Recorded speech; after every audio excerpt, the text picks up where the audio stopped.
scrolling. But because when you're reading a lot of text, there's some good articles on this site.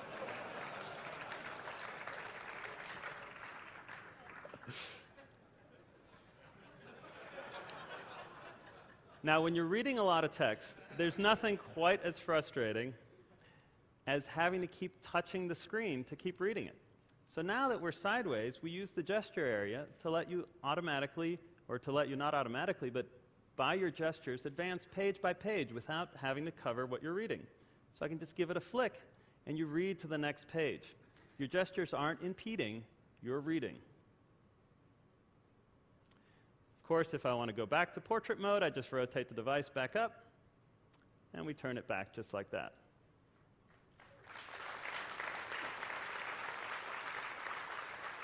Now, the web browser cards are equal citizens with all my other cards, so I can organize them, keep one in the corner as long as I want to, just like your other cards. But my favorite part about the web browser cards is that the rotation trick works here in the card view as well. So if I take this and I rotate this here, you can see all the cards rotate, which I think is just really cool. I rotate it back, and they just spin right back. It's fun. So I've shown you how webOS lets you finally really work the way you want to work today. But there is a dark side. The more connected I am to everything out there, the more other people are bugging me. Ever since I got here to Vegas, one of my coworkers, Andy, he's been trying to get a piece of me. And so it's inevitable that if I'm in the middle of doing something, I'm going to get interrupted. Say I'm working on my grocery list here. Yeah, there he is. Now, we can't do anything about your friends or their manners, but we can put them in their place, which is down here at the bottom of the screen. I can easily focus on what I'm doing. My application completely stays live. And then when I see something I do care about, because it's at the bottom of the screen, it's easy to tap on and act on. Tickets to Studio 54, you bet I'm in. Now, the notifications work beautifully with the cards, because when I do choose to change focus, I don't have to go hunting for where I was before. I just go back to the cards and resume right where I was. These notifications work anytime webOS needs to get your attention. IM, text messages, alarms, voicemails, anything. And any developer can use them. Now, if you miss something or you choose to ignore it, we store all those icons down there in the lower right corner, so they're easy for you to get to unobtrusively. I pop them open, and I get what we call a little dashboard here, where I can see all the information I need. At a glance, I can see the number of messages left, a little preview of what's going on. I can act on this, just dismiss the ones I really don't want to deal with, or tap on the ones I actually do care about. But the dashboard is more than just about messaging interruptions. It gives me a way to control everything that's on the device. So for example, say I'm listening to music. Let's actually listen to some music here. Yeah. And I'm doing something else. I was in email or whatever. You'll notice we created a notification for the music player as well. And I open that up, and I get the dashboard entry for music. And it's cool. I can see who's playing it, the name of the track. I even get the album art, although it's not a very pretty album art. I have control right here. I can advance to the next track easily. And of course, it is completely live. That's a little better. And if I'm in the middle of doing something, I want to put it on pause, it's easy to do that as well with the dashboard. But the best part about the dashboard and the notifications here is that they are a completely open design. Developers can write anything for it: stocks, weather, RSS photo feeds, whatever you can imagine. You can put in any controls and graphics you want.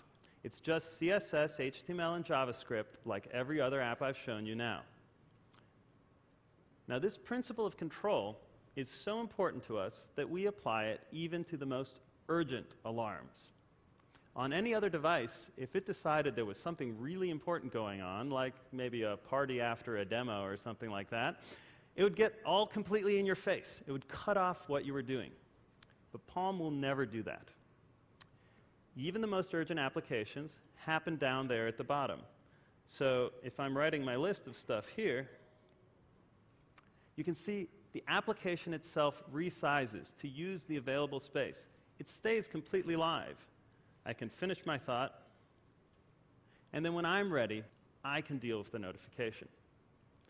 Now, this notification actually gives me some options to really deal with it. I can snooze it and dismiss it, but I can also reach out to the people participating in this event with just one touch and let them know maybe I'm going to be running a little late or any other message I'd like to send them.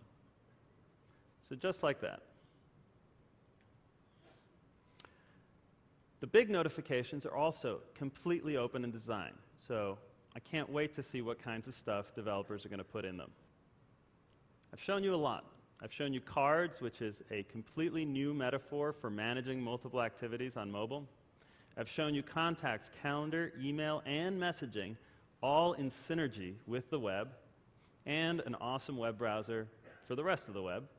You've got instant keyboard access to everything on your device and off, and dashboard control and oversight of everything. webOS really gives you so much control and so much power with UI that is almost invisible. With that, I'd like to invite John to come back on stage and take it from here. Thank you very much.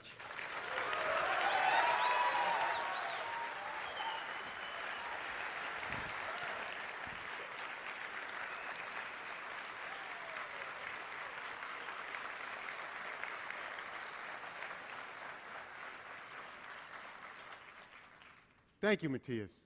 That was spectacular. Now, that demo just scratches the surface, or should I say touches the surface, of what Palm webOS is capable of. There's a lot more in there. Now, I have one little more thing to show you, if you don't mind. Many of you know I'm a huge proponent of ecosystems, hardware and software, third-party, and our own. And so we've been working on a variety of accessories, and I'd like to show you the first of many. This is Touchstone. Pretty cool looking. But what is it?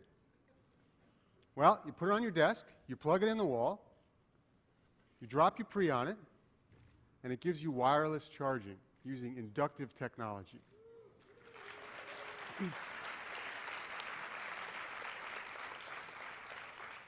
It's got little magnets in it, so it holds it in the right place, either vertical or horizontal. So you can set it horizontal and watch a movie, listen to your Bluetooth stereo speakers. It's pretty cool. Now, great consumer products are about the integration of hardware and software. You have to think about the whole user experience. And Touchstone is an example of that. You know, you get a phone call, you look down, see who's calling, and decide you want to answer it, you just pick it up. Automatically answers. Or, sitting in Touchstone, your phone rings and you look down and you just tap the answer button, and it turns on the speakerphone. That's an example of what the integration of hardware and software gives you. So let's recap and look at all the things you've seen today that are new. Breakthrough user experience. Palm Synergy, I think that's just huge. Universal search. One of my personal favorites is unobtrusive notifications. I am so tired of hitting dismiss, dismiss, dismiss.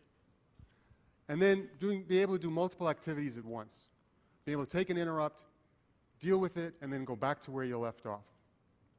Now, we have a couple more things we'd like to tell you about. So let me welcome Ed back to the stage to tell you. Ed?